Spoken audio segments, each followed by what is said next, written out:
My name is Jake, and I'm a soldier in the United States Army. I've heard gunshots, I've seen explosions, but what I'm about to tell you changed me forever. This happened in 2012, when I was deployed to Afghanistan. Every day felt the same: fear, missions, and just trying to make it back alive. We weren't really living, we were surviving. But one day, everything changed. We were sent to a small village for a search operation. The place was completely empty. Broken walls, burned houses. It felt like life had been erased from there. And then, I heard something. A very faint sound. Crying. At first, I thought it was in my head. But then I heard it again. I signaled my team to stop, and slowly moved toward the sound. My heart was racing, because it could have been a trap. But when I looked behind a broken wall, I froze. There was a little girl, maybe 6 years old. Her clothes were torn, her face covered in dust, and her eyes filled with fear. The kind of fear I had never seen before. The moment she saw me, she backed away. And in that moment, I wasn't a soldier anymore. I was just a human being. I slowly took off my helmet, put my weapon down, and sat near her. I offered her a bottle of water. She hesitated, looked at me for a few seconds, then gently took it. She drank slowly, like she hadn't had water in days. That day,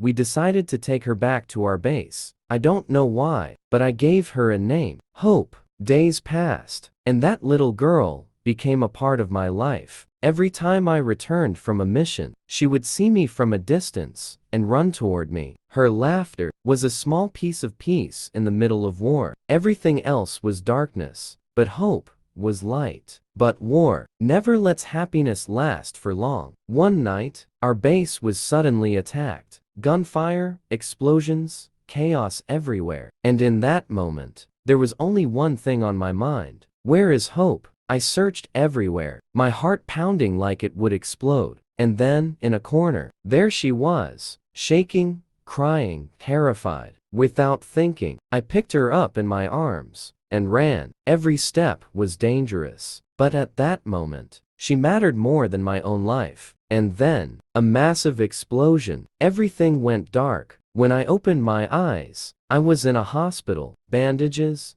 pain, silence. The first thing I asked was, "Where is Hope?" The doctor paused for a moment, then said, "She's safe, because you saved her." And in that moment, it felt like I had finally won something. A few months later, I was sent back to the United States. But my story didn't end there. I did everything I could: paperwork, interviews, endless waiting. And finally, I got permission to bring Hope with me. Today, she's my daughter. She goes to school, she laughs, and every night before sleeping, she says, "Dad, you saved me." People call me a hero, but the truth is, she saved me. Because in that war, I wasn't just fighting enemies. I had lost myself. I lost a lot in that war, but in Hope, I found my life again.